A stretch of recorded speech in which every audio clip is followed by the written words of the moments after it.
Speeding. Speeding. Speeding. 5, 4, 3, 2, 1. The world is changing faster than ever.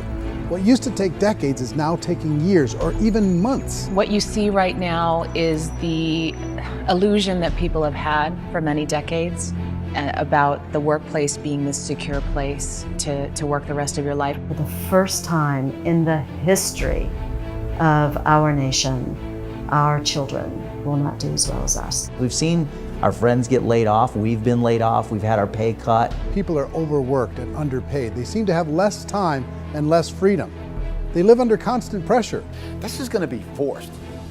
And so even if your employer loves you, they may have to cut you. There's something wrong that on Monday morning, the heart attack rate increases by 35%. Technology is accelerating, job security is declining. It just doesn't seem like the old models of making a living are as reliable as they used to be. Every aspect of our lives, there's a better way out there, but we're still doing it the old way. We live in the greatest country on the planet, and there are a lot of people sitting around complaining and being cynical. Like everyone's whining about this old model, and I'm like, why don't you leave it? Look at all this over here. Look at all this opportunity. Since so much of our lives revolve around our work and the way we make our living, many people are thinking there just has to be a better way. The biggest challenge facing our world today is not making money, is what are we going to do with all the displaced, unemployed people? People are afraid that they're going to make the wrong decision. People are afraid of the unknown. People are afraid that maybe I don't have the skills. Hey, sports fans. Industrial age is over. It's dead. It's dying. That's why going to school to get a job is an obsolete idea. A steady paycheck is an industrial age idea.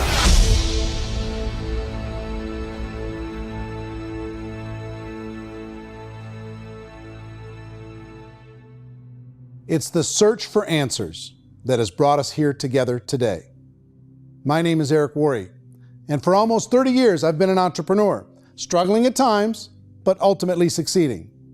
As a best-selling author, speaker, and business owner, I've spent my entire career helping millions of people around the world to become entrepreneurs. And I believe strongly that there is, in fact, a better way when it comes to how we make a living.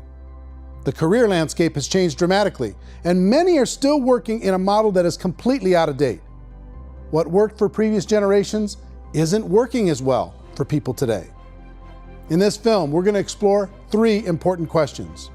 First, what's really going on in our working world today? Second, in this new economy, is it better to become an entrepreneur, or is it safer to work for someone else?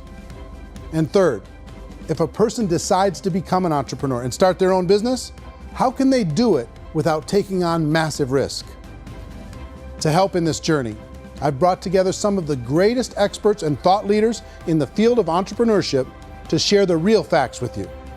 My intention is to give you new information that will allow you to make choices that are not limited by an old, outdated model. Let's start by understanding what's going on in our working world today.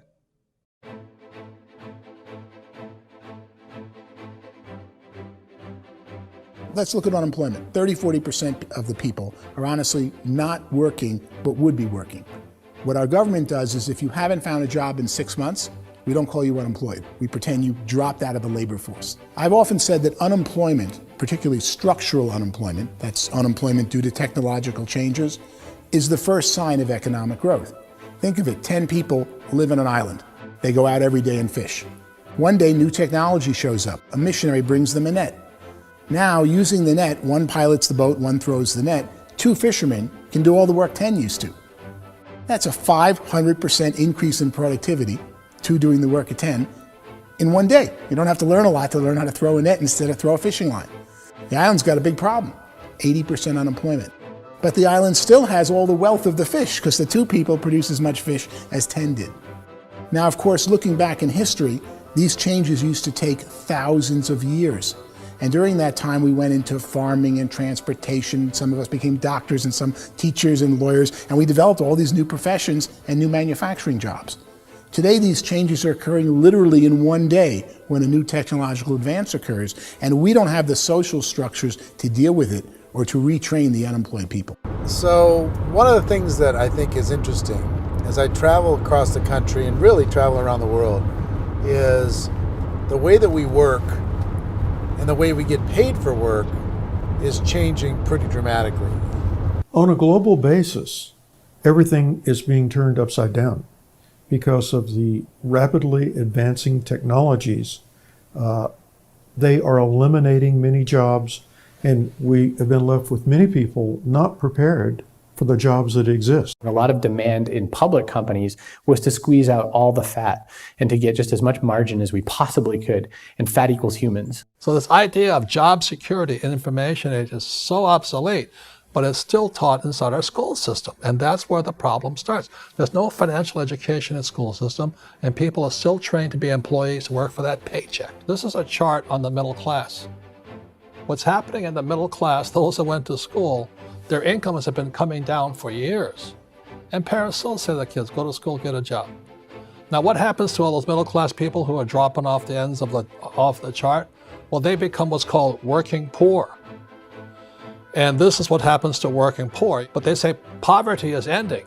Well, poverty may be ending, but working poverty is going up. And this is food stamp usage. So food stamp usage in America is going through the roof right now, because people cannot earn what they call a living wage. Most people have experienced financial pressures that I think are probably greater than they have been in the past. If you're not working for yourself, then it's going to be a pretty hard road for a lot of people. Today, if you're going to control your future, the 40-40 plan is gone, where you can graduate from college and get a job and work for 40 hours a week for 40 years. That day is gone. So some of these charts actually tell you what's going on.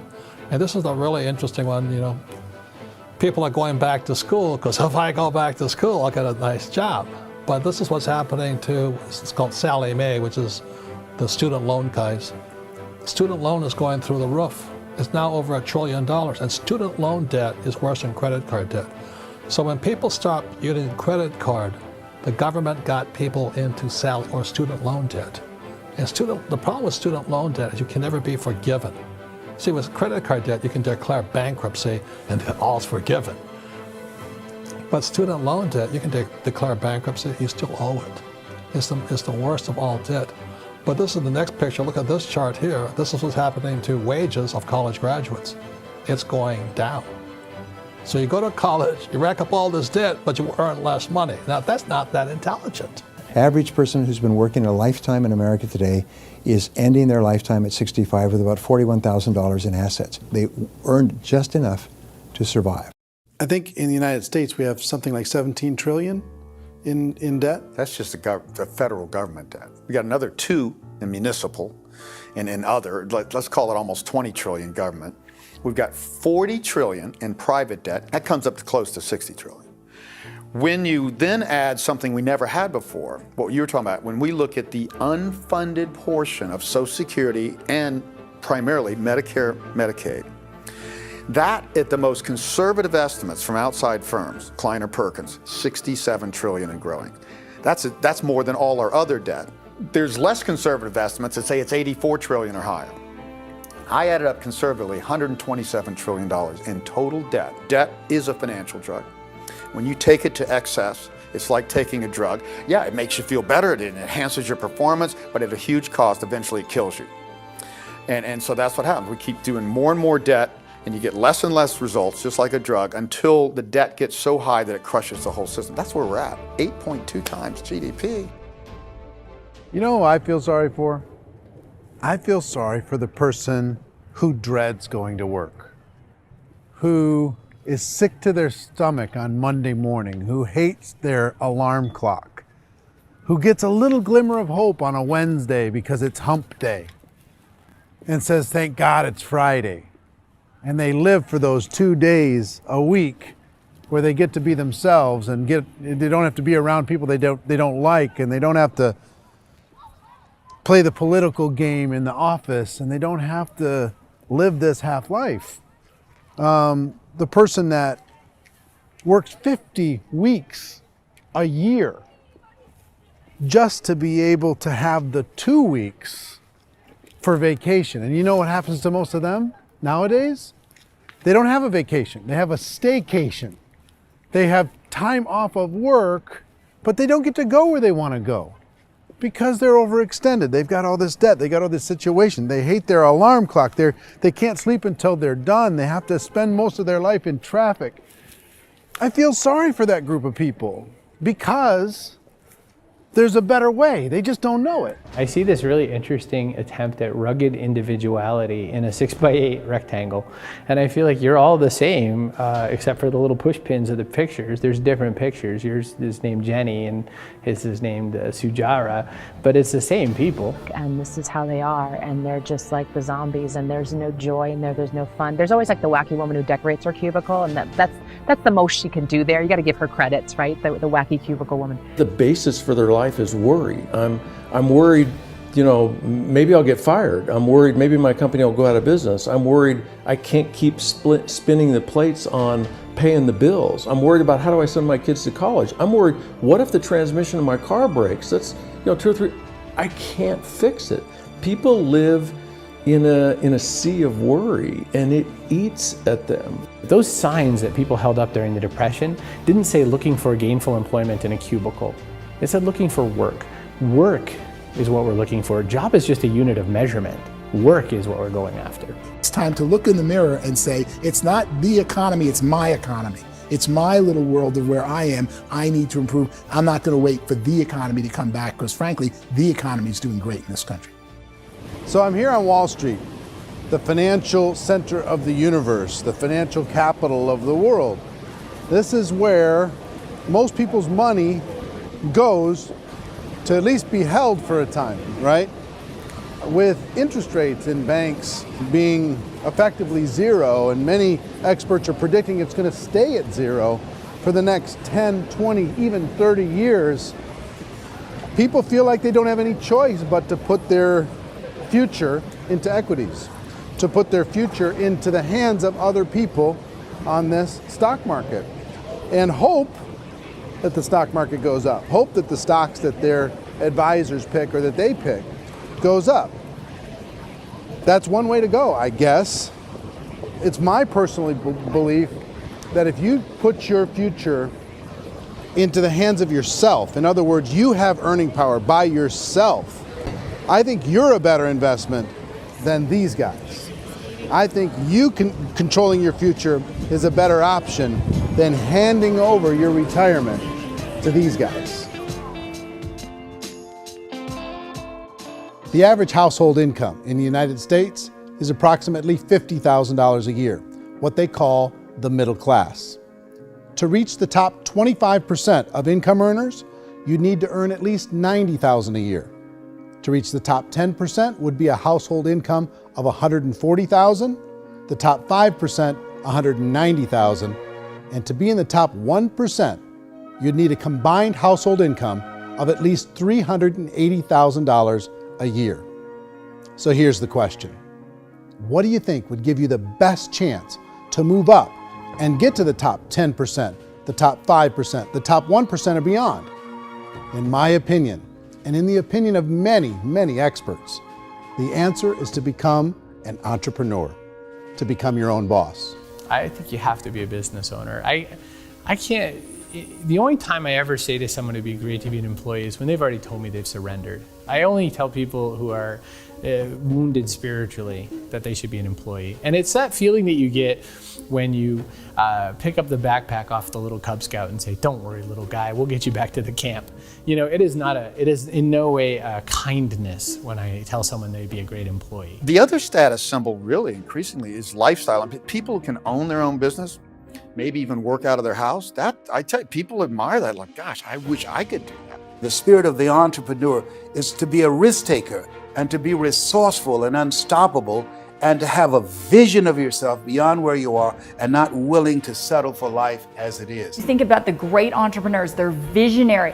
They have heart. They're willing to do today what others won't so they can do tomorrow what others can't. Personally, I don't think of the new economy, the old economy. I create my own economy.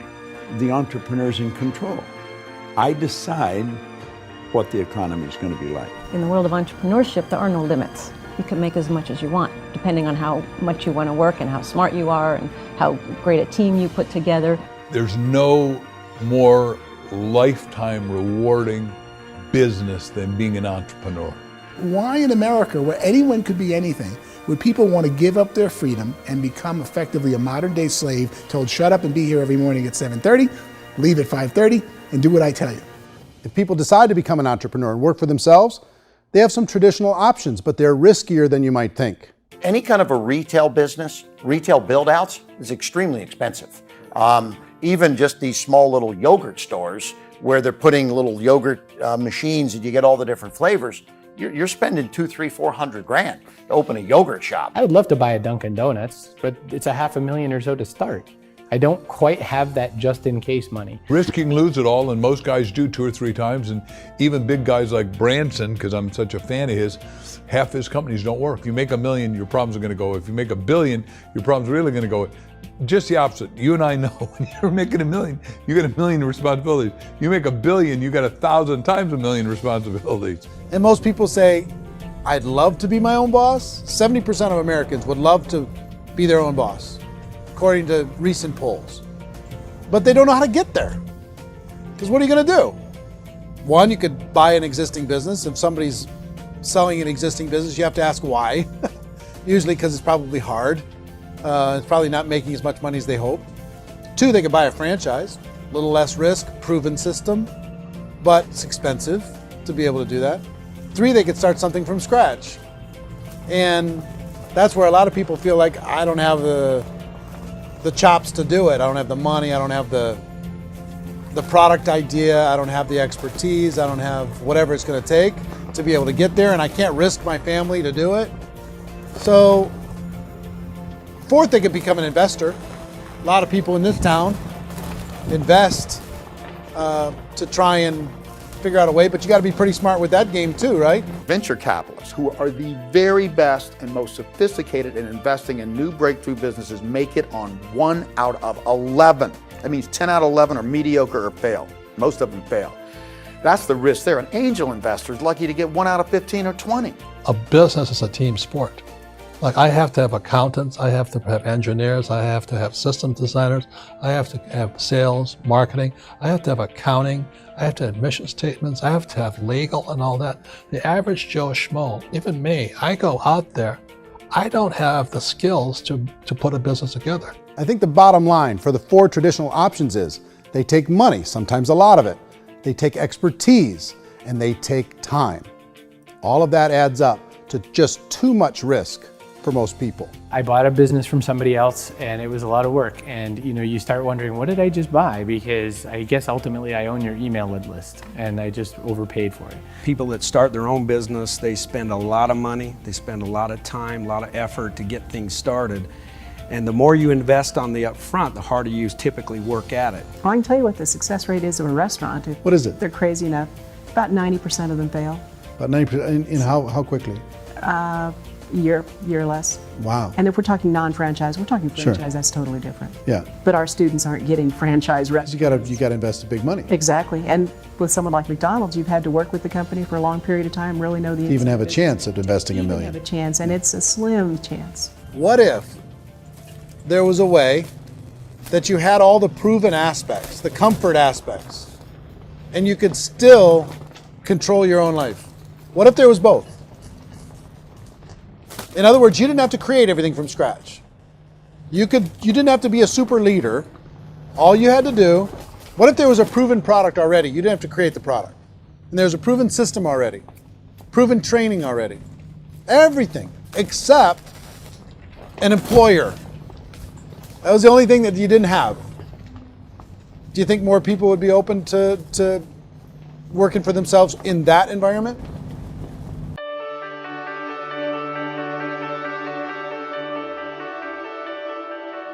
In our search for a better way to make a living, we've come to the conclusion that becoming an entrepreneur is actually safer than being an employee. And through our look at the entrepreneurial options, one particular path kept coming up from expert after expert. And I think most people will find it surprising because it's certainly a non-traditional business model. That model is for people to start their own business and become an entrepreneur through the creation of a network marketing business. Some people call it direct selling because the product is being sold directly from the manufacturer to the end consumer, cutting out the middlemen. Other people call it multi-level marketing, or MLM, because there are multiple levels of commissions paid. The most common term today is network marketing, because network marketing best describes using a large group of independent distributors, independent entrepreneurs, to move a product or service more efficiently. So my friend here, Donald Trump, and I, we always write about the network marketing industry. And the reason we support the network marketing industry is because it really is a business school for entrepreneurs. Because most people come out of school looking for a paycheck. Oh, that's terrible. I went to network marketing like that. I think if it didn't exist, we should invent it. It is that good. I think direct selling is a great way to do business today. It's very easy to get into that industry, and you can be self-employed, be in effect an entrepreneur. When we see multi-billionaires adding network marketing companies to their portfolio of companies, that would be a clue. When we see people who are very famous authors and very famous business people endorsing the industry, that would be a clue. These network marketing companies aren't $50 million companies, they're billions and billions of dollars. They lead the stock market, they're major companies. When we're going to get it? You know, and you're going to school to work for a paycheck, but if you want to be rich, be an entrepreneur, and network marketing gives you the spirit to be an entrepreneur. A traditional company will spend up to 50% of their total revenue on marketing. Network marketing companies use a different approach. Instead of having all that extensive marketing expense, they utilize a network of independent distributors to do the marketing for them. Now, why do they do this? First, because word-of-mouth advertising is so much more effective today than traditional media advertising. Second, some products need to be explained or demonstrated, and an independent salesperson can do that more effectively than an ad campaign. Third, it's completely efficient. The company only pays for the marketing of their product if a sale happens and not before.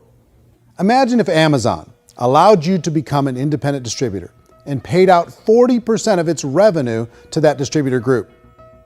All you had to do as a distributor was recommend a product, and if a person bought it on Amazon, Amazon would take care of all the logistics, and you'd get paid for bringing the customer.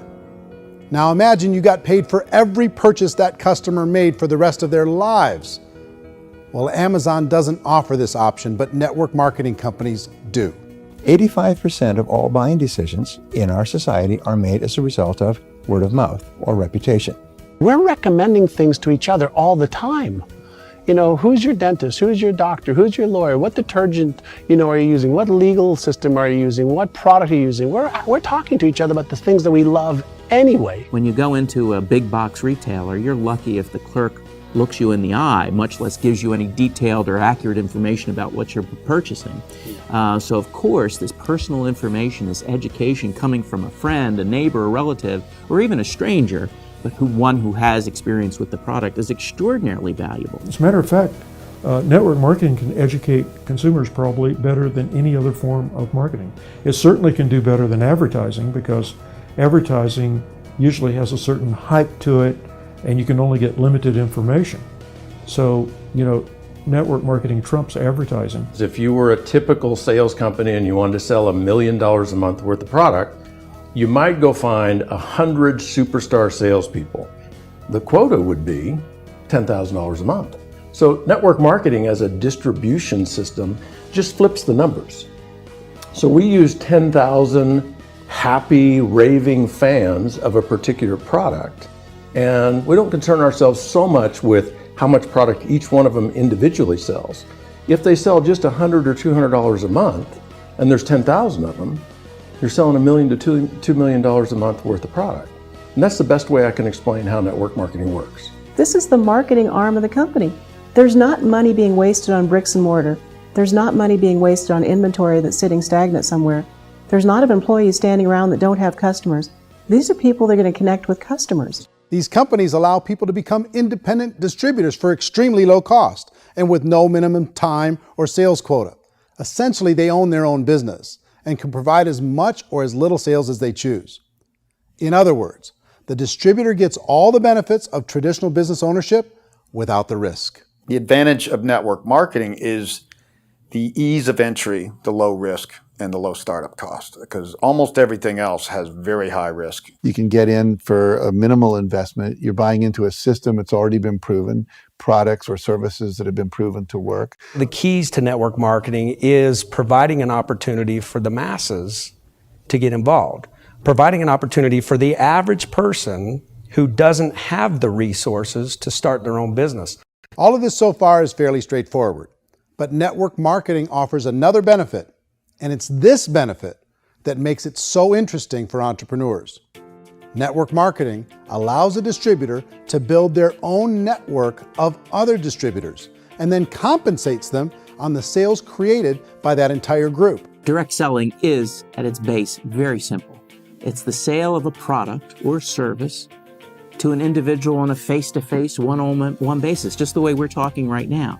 But there's an important element as well, and that's the offering in conjunction with that sale of product, the offering of an opportunity for someone to make something of themselves. No matter what your social status is, no matter what language that you speak, I mean, look how many unbelievable people are becoming successful that speak every kind of language out there. What an awesome gift to give the world. Instead of having to work your way up in a system and prove that you could be a sales manager, they just decided everybody can be a sales manager. Everybody gets to build a sales team from day one. And so what that brought into the system of growth as a direct selling company is the concept of compounding or geometric progression. Because now you can actually grow Salesforce very quickly because everybody is enrolling people in their own sales force. People who are like, oh, this is weird, I'm building a sales team, or what do you think you do at a regular company? How do you think a regular company works? Network marketing is the only industry that doesn't say your past determines your future. It looks at your past and says, okay, now what can we train you to do so you can have a great future? Every other employer out there wants to exploit you for what you already know, not teach you something new. Network marketing has the potential to save the United States and the world, because it's going to teach people not to be employees, but to be entrepreneurs.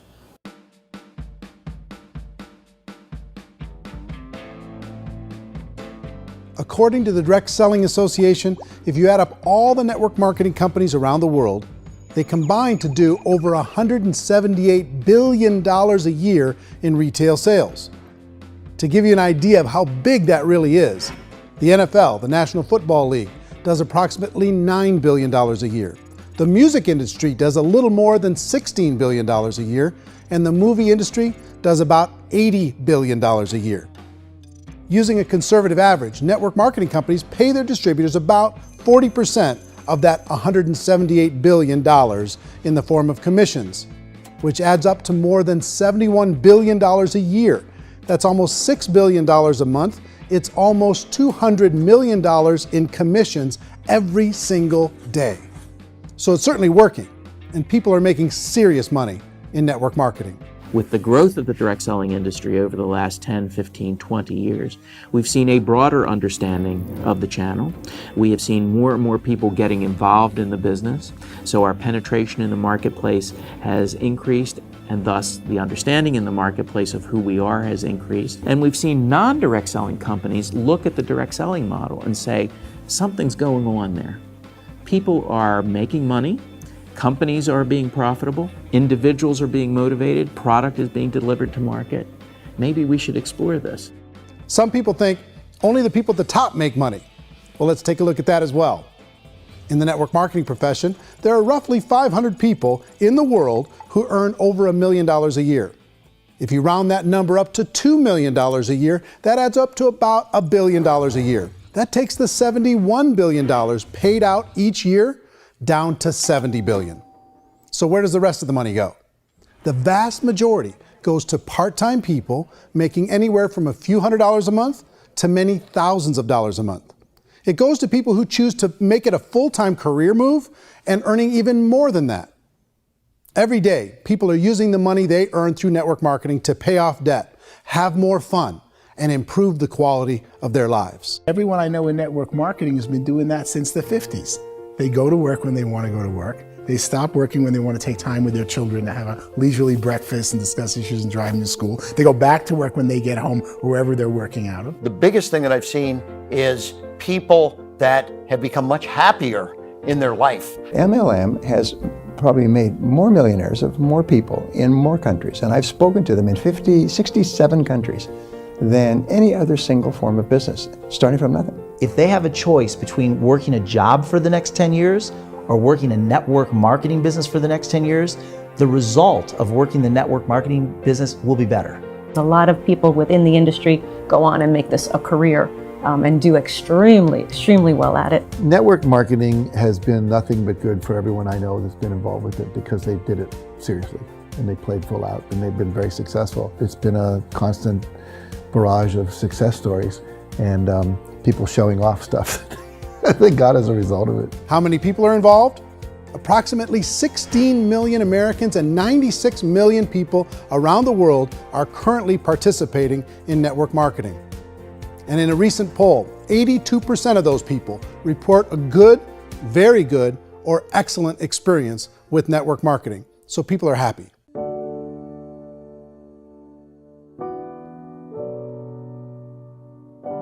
So I've taken a look at the network marketing profession and really tried to understand why so many people are confused as to the validity of this as a business. One is this pyramid shape. People get really messed up with this pyramid. Oh, it's one of those pyramid things. So I just think there are a lot of haters out there who really don't understand the industry and say, oh, it's a get-rich-quick scheme. It's a pyramid. Well, corporate America is a pyramid scheme. You know what I mean? It goes like this. You have thousands of MBAs, let's say working for Ford or General Motors or Coca-Cola. If all these MBAs, they're all trying to get to here, that's a pyramid. Only one guy's going to make it. Every 10 years, one's going to make it. Whereas you look at network marketing, it's like this. So you're here, and your job is to develop other CEOs coming up behind you. So it's an inverse pyramid. In network marketing, it's a very simple concept. If you sell product, you get paid. It is paid based on production. There is no first mover's advantage. There is no investment component where the more somebody spends, the more they're entitled to make. So the two are polar opposites of each other. It doesn't matter what shape the company is or the compensation plan is shaped, whether it's a circle or a pyramid or a triangle or a trapezoid, it doesn't matter. If compensation is coming primarily from recruitment, then you've got a problem. On the other hand, if an operation is basing their compensation to participants on the basis of sales, even when those sales are generated by people you've recruited, well, then you're a perfectly legitimate enterprise. That's the legal test, it's the practical test. Another issue that's been true in the past that is no longer true now is people used to be in network marketing loaded up with products that they couldn't sell and they ended up a loser. They ended up with a bunch of product in their garage, they ended up with a bunch of products sitting in their kitchen shelves or whatever, and they thought they could sell it and then they weren't willing to or able to sell it and they ended up with a bunch of stuff and they were bitter about it. There was this thing called front loading where you had to buy if you bought $25,000 worth of product, you got better commissions and all this. Today, it's almost all done by computer. It's direct mail comes from a warehouse somewhere else. You don't have to have all this inventory. You don't have to stock up. It's a paperless world now. Most of it's done online. You have a back office. It really works. And I mean, the technology has changed everything. Third issue is people start talking about 99% of people in network marketing don't make any money. Well, we've talked about that over the course of this journey together. Almost $200 million a day is being paid out to network marketing distributors around the world. The naysayers, the people who say that it doesn't work, are usually the ones who just don't know how to make it work for themselves. And so they're giving you an opinion, and I tell people, don't confuse people's opinions with expertise, because opinions are free. And don't confuse sincerity with the truth, because people could be sincerely wrong. But here's the reality inside of network marketing. The vast majority of people that get involved in network marketing just become customers and they get involved to be able to purchase product at a lower price. If you take Costco as an example, if a person goes into Costco and gets a membership to Costco so they can get a lower price on the product, we don't call that person a loser because they have a bunch of product that they walked out with a smile on their face. Yet when some people want to take a look at network marketing, they say, well, those people, they're just using the product and they aren't earning an income, so they must be a loser. They're not a loser, they're a happy customer. That's the vast majority of people that are involved in network marketing. Now, a smaller percentage of those people decide to go build a business. They earn $300 a month, $500 a month, $1,000, $2,000. That's the bulk of earnings in network marketing. And then there's the few that really decide to take it serious, really decide to build a large network, really work to make that network very, very productive. And those people make huge amounts of money and there's no cap. What I do as an outside economist, just somebody looking at this industry like any other industry I speak and say, look, what's the realities of this? 1% do incredibly well. 10% generate some additional income at pretty low risk and effort. That's not, and 90% of people roughly end up customers. One thing that I think is real when it comes to people's perceptions about network marketing is people put this, and distributors, I think, involved in network marketing have some responsibility for this. They have sometimes unrealistic claims about the product or about the income. Most people who become distributors, they want the money, they want to be successful, but they don't have the skills. They don't know what to do. And when people don't know what to do and they're in a new business, they're scared. And when they're scared, they panic and desperation kind of sets in. So they think everyone they talk to has to get in. So if I talk to you and you say, well, no, I don't have time to do that, they're like, no, I need you. You have to do this or I won't be successful. So I start clawing on you. I start that desperation. So then I start making claims about the product, which are not appropriate, probably not even true. Or I start saying, oh, let me show you how you can make all this money and you don't have to do anything, Eric. And so you just totally misrepresent the opportunity, and you're clingy with people because you think you need everybody to be successful, and you don't. You know, one of the messages that I try to deliver most forcefully to companies as well as salespeople in direct selling is that you don't have to overpromise. The reality is in network marketing, there's a lot of hard work involved. There's a lot of effort. You're going to have to develop yourself. It's a business like anything else. It's going to take some time, but in my opinion, it's better.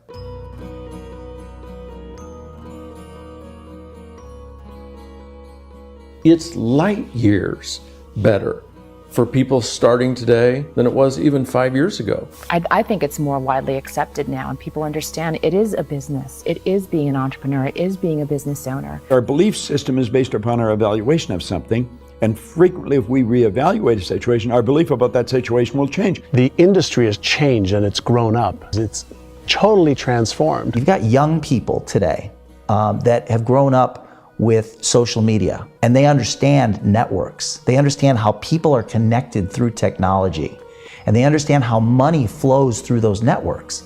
So when they see network marketing, they don't see it the way their parents saw it. And we've all learned, the larger industry that you represent, has all learned from those mistakes and flaws and errors that have happened early on. Early algorithms didn't work the right way. That's all fixed. It's like when they design a computer program, they design the program, then they run it, and then they go back through and they debug it. The MLM industry has been debugged. This is the day of being virtual, being able to run a business from your mobile phone. I mean, it's incredible. Companies are getting smarter. They're implementing more consumer protections. They're implementing more compliance training. They're doing more with respect to product research. If you do get involved and you make purchases of inventory, even on a voluntary basis, if you decide that this business is not for you, you can leave and have that inventory repurchased by the company. There's no other business that offers that kind of protection on a voluntary, self-regulatory basis.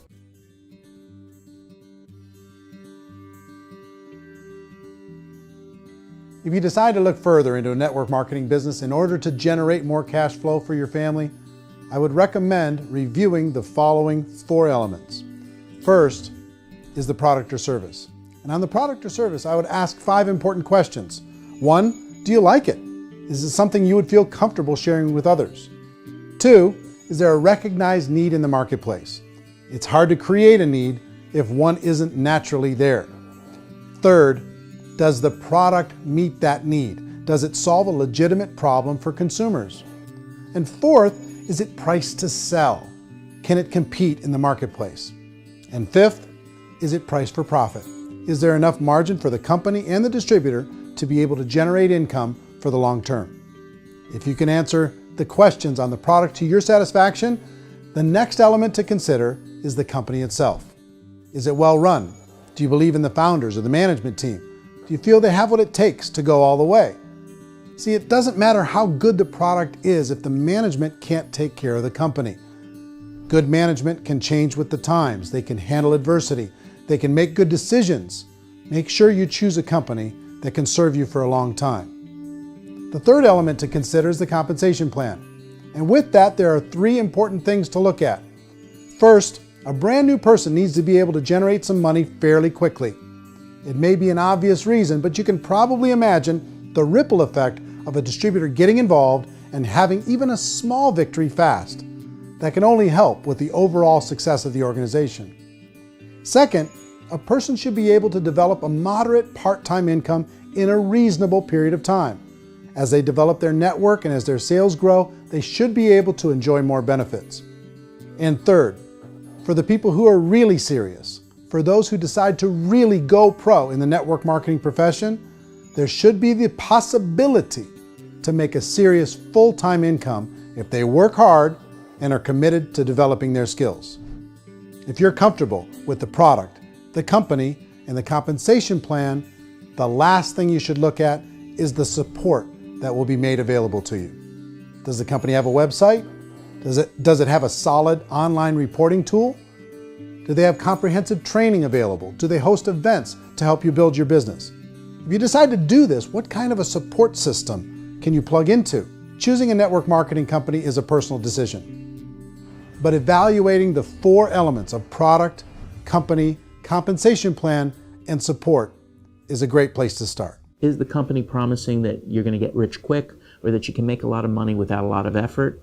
That's a red flag. Is there a product that you really believe in that you think can be sold? Or are you being told by salespeople or the person who's trying to recruit you or by the company itself that don't worry about the product, all you have to do is recruit other people into the business? Red flag, warning sign. If you're hearing that, take a second or even a third look. Get to know the customers, the products, the business, have some success, and see where the opportunities might take you to move up in the organization. You want to find out how concerned are they about my education, my training, and my development? Is there a space for me to grow?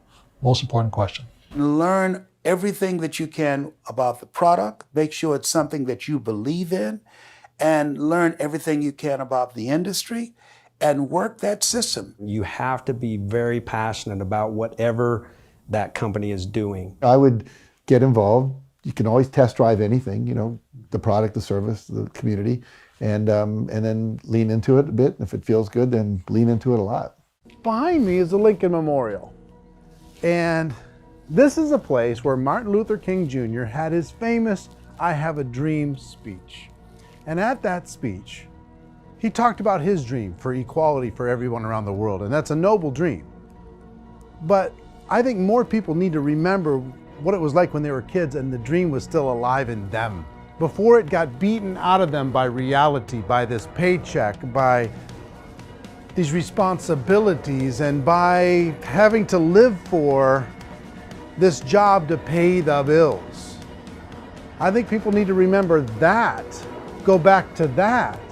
Once they know that there's a better way, I think their future is going to be much brighter. They can live a better life.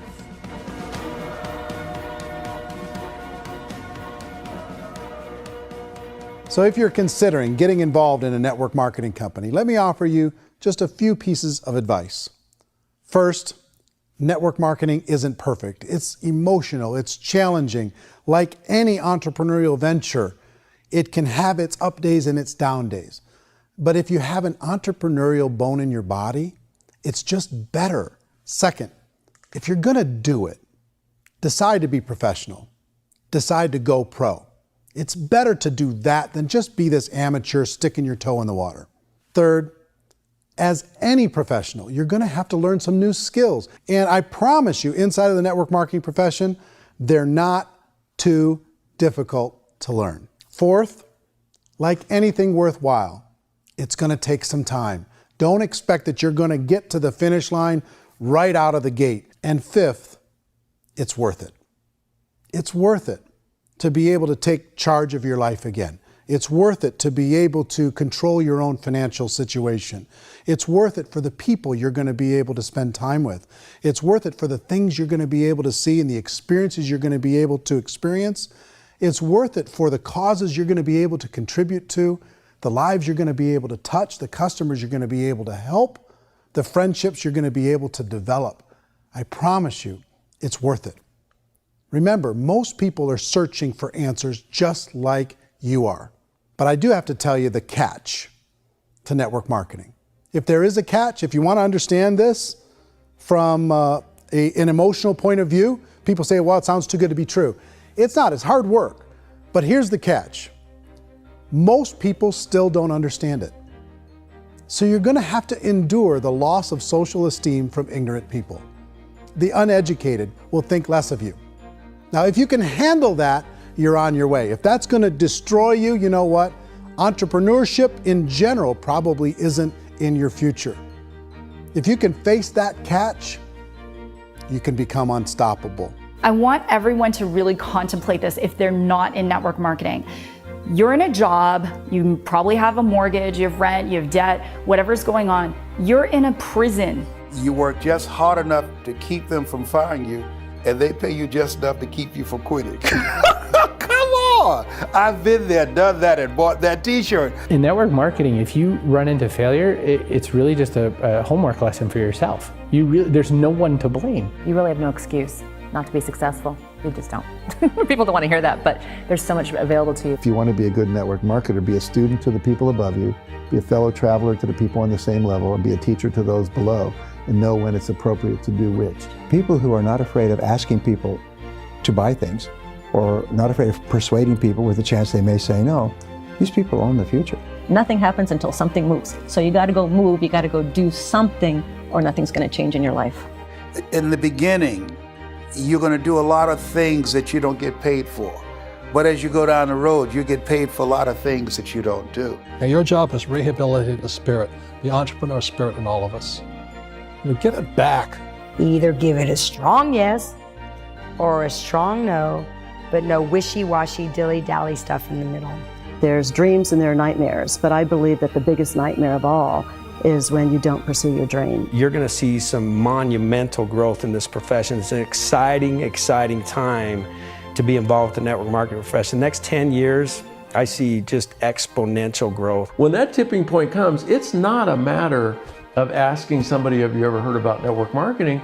You're really asking them, which company are you building your wealth in? We are here to fix the world, to improve relationships with other people, to improve other lives. And the real reward comes as an entrepreneur in any level from teaching somebody something and watching them soar. There is no greater reward.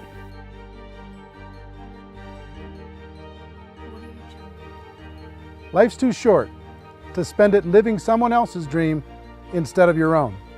It's too short to spend it living at a fraction of your potential. Can being an entrepreneur be a challenge at times? Sure. But here's what you get in exchange. It can be yours. Something that you built, something that you created, something that you made happen. This balloon represents your dream. It represents entrepreneurship. My wish for all of you is that you would reach out and grab it. The choice is up to you.